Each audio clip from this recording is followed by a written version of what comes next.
Hi, I'm Kimberly, and I take the esoteric teachings of the Church of Jesus Christ of Latter-day Saints and get a little deeper into the esoteric meanings of it. So in today's episode, I want to talk about the temple and what they teach us in the temple, like genealogy work, ancestral work, as well as marriage and exaltation and baptisms for the dead. So first of all, the temple, right?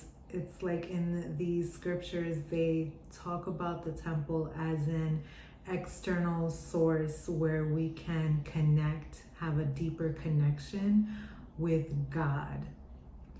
Now, the esoteric meaning of it, if you go a little deeper, our temples are right here in our physical body, right? These are called our temples. Now, in the Church of Jesus Christ of Latter-day Saints, they talk about the innermost, centermost part of the temple is the holiest place, because that is where you can go into communion with God. That is where you can speak to God and God speaks to you. Now, if you look at the anatomy of our body, of our brain, this, what we call our temples here, the innermost center part of the temples is our pineal gland. And our pineal gland is what most people would call your third eye, because that is what perceives things that are beyond the physical. It perceives the energy, the vibrations, the frequency of anything and everything that you are surrounded by. Okay, so that is the meaning of that. Our body is the temple. Now, yes, it is important to have a space where you can go to be able to commune with God. I mean, you're not going to stand in the middle of Times Square and try to pray and expect to actually hear the subtle voice.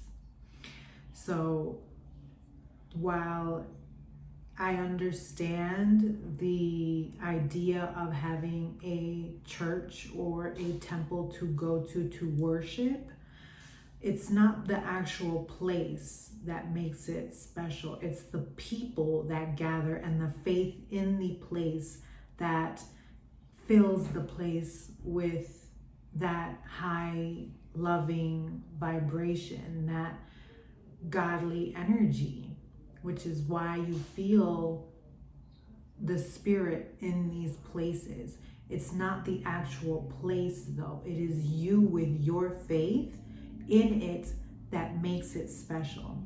So you can have your own special place inside your home, a nice little corner inside your home where it has been set aside for you, that this is where you commune with God, that this is where you meditate, where you quiet your mind to everything on the outside and connect with your innermost, highest self.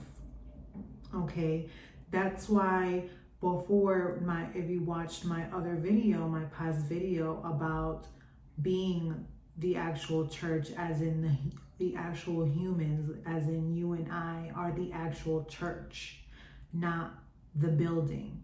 It says in Doctrine and Covenants, chapter 88, 119, organize yourselves, prepare every needful thing, and establish a house, even a house of prayer, a house of fasting, a house of faith, a house of learning, a house of glory, a house of order, a house of God. This has to do with you, your being, having your vessel be in constant prayer and constant conversation with God.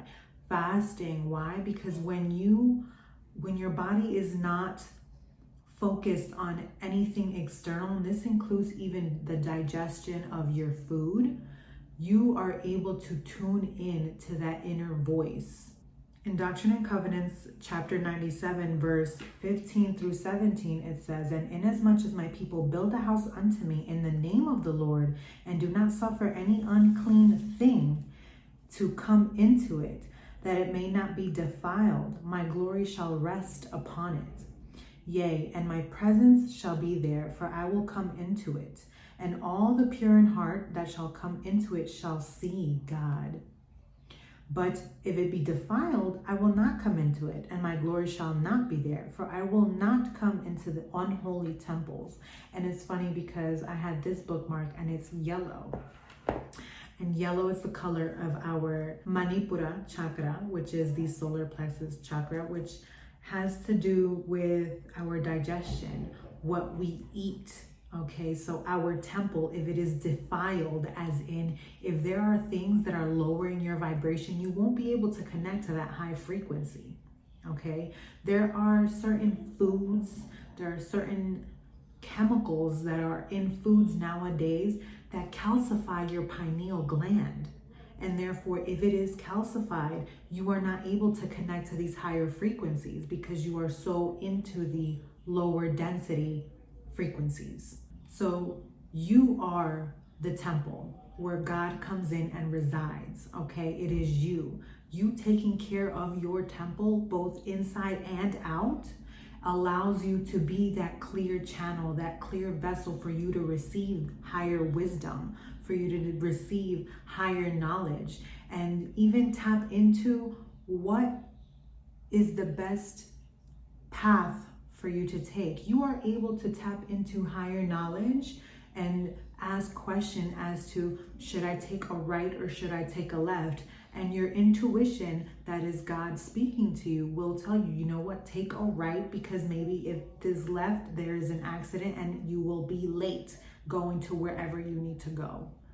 So having that clear vessel where nothing is really obstructing that channel will ultimately make you unlimited, which you already are. It's just that there are things, there are beliefs, there are objects, there are certain chemicals, unfortunately, that are stopping this limitless potential that you have.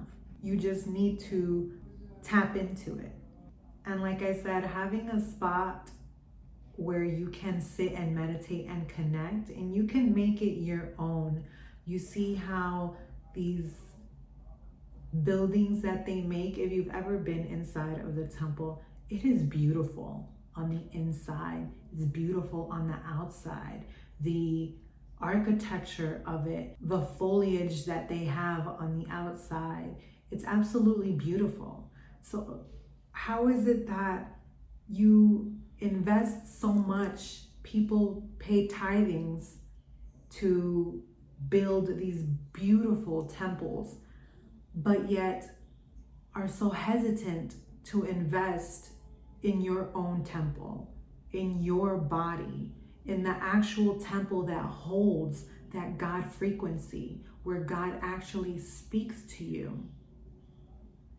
It's beyond me. I don't understand, which was one of the reasons that I actually ended up leaving the church, because when COVID, everything happened, instead of saying, you know what, take care of your temple, it was told to no, get the vaccine. No, your temple is your vehicle for this life. It's what holds your spirit. It's the vessel that holds your spirit.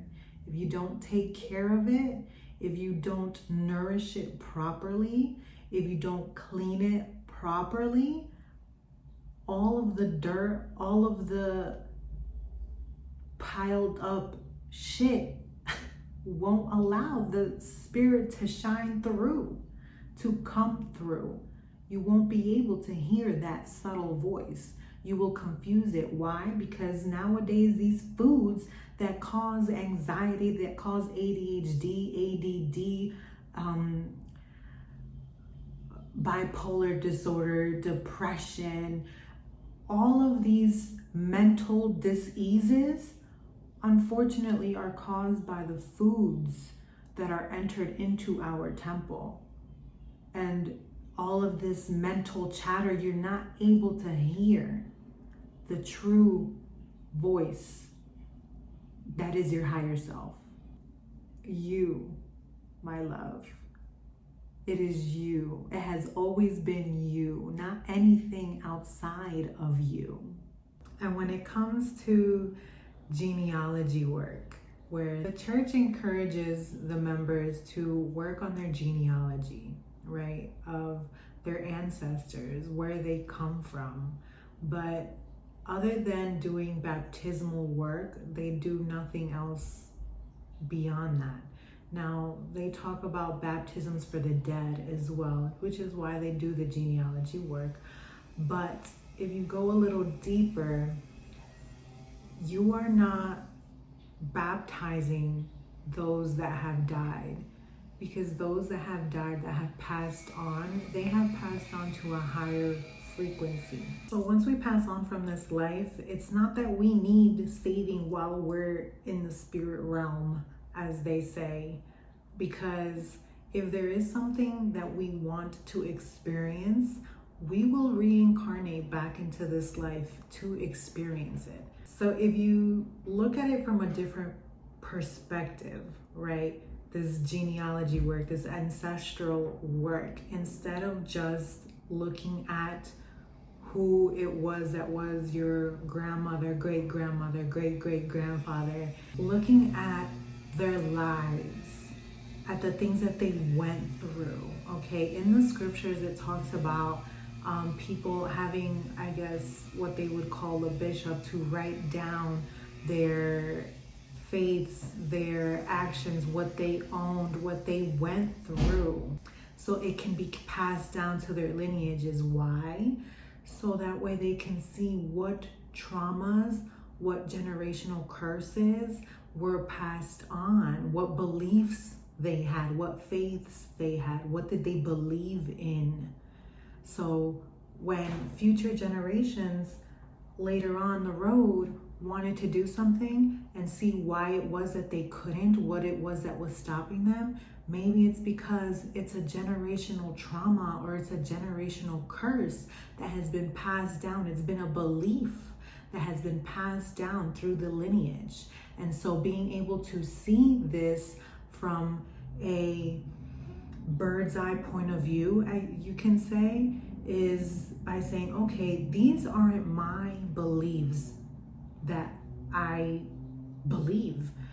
This is something that has been passed down from generation to generation to generation, and that is trying to be passed on to me. However, I do not want to continue this belief anymore. I want to start a new tradition, a new belief, and therefore breaking the generational curse or stopping the generational trauma. Now, when it comes to exaltation and marriage, the church believes that it's just marrying a man and a woman in the temple. Now, again, we established that our temple is our body, okay? And the innermost sanctum of the temple is our third eye, our pineal gland, where we come into communion with God. Now, this marriage, this exaltation that happens in the temple, where they say that once you've been sealed together, right, you are together for eternity or for eternal life, okay? Now, I want to get a little deeper into this. Now, there might be some certain words that I might not be able to say on the tube, but I'm going to do my best to have you understand what it is that I'm talking about. And if you understand, then this is for you. And if you don't, then maybe this isn't for you. So to get into the celestial kingdom, this marriage needs to happen within you first. Okay, so it's the marriage of the divine feminine with the divine masculine coming together to become one. But first, it's not that you are a half searching for your other half, okay? You are whole on your own. And once you've come into alignment with this truth, you attract your mirror partner. You attract this other person that's like a mirror to you, because they have also come into union within themselves, their feminine and their masculine. Whether they are in a feminine body or in a masculine body, it doesn't matter. See, the church talks about it needs to be a man and a woman, but in reality, a woman can embody the masculine energy just like a man can embody the feminine energy. Once these two beings have come into balance with both of their energies and have decided to embody one more, doesn't mean that they're always only going to be feminine or they're always only going to be masculine. It's like a dance between the two. Whenever one is in their feminine, the other tunes into their masculine, and when that one is in the feminine, the other one tunes into the masculine. So it's like a beautiful dance. They're both still in their majority of the time, whether it be masculine or feminine, but when the other partner is switching the role, then the first partner will also switch the role to be able to accommodate, because two masculine energies will always clash, just like two feminine energies in a relationship will clash, because there needs to be the equal balance of feminine and masculine. Now, in the temple, in this marriage, once both have come into balance with their feminine and their masculine energy within, now as the physical body, the feminine and the masculine come together in a sacred energy exchange, okay? Now, when they come together in this sacred energy exchange, there's a transcendence of the physical pleasure, and it is sent up into your third eye or your pineal gland, where you both come into union together, but not only together, also with God. So you together in marriage, this is what the marriage is. Both energies together in communion with God. Now this is what exaltation is. Now once you have reached this level of exaltation here on this plane, on this earth, in this life, you become the ultimate power couple, because both you and your partner now together can literally manifest anything that you desire in accordance with God. And you're not only just manifesting things because you want a pretty house or a nice car, but you are both manifesting through your God selves, your God heart-centered selves. So you're manifesting growth, you're manifesting evolution, and not only for yourself, which is the most beautiful thing, because the fact that you are able to embody this divine energy here on this plane, you become an example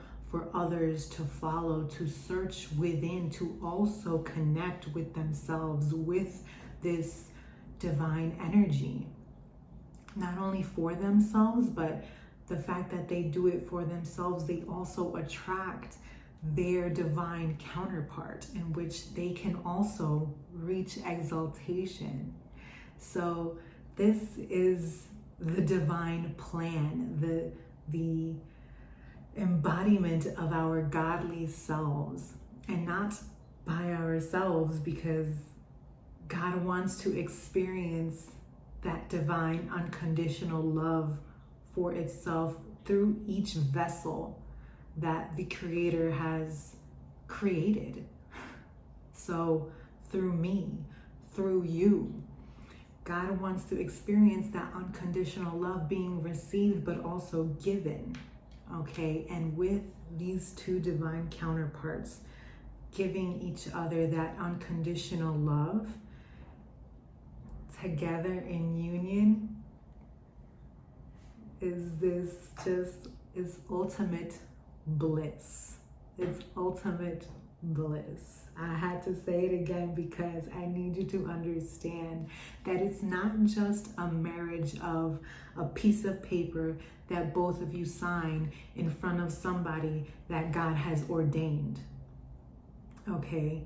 It is coming together with your sacred energy and exchanging it one with another, becoming one together in union with the God frequency.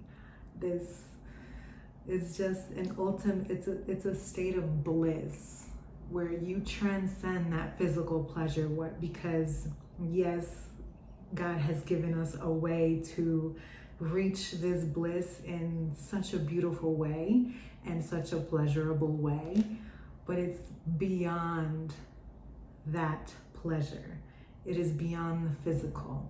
It's a knowing. It's honestly unexplainable. You would have to experience it to be able to know what it is that I'm talking about. But that is what exaltation is. If you resonate with this, let me know. Hit the like button, subscribe. If you have any questions about this, please leave a comment. Let me know, and maybe I can make another video about it. But as always, it's been a pleasure. Thank you for listening.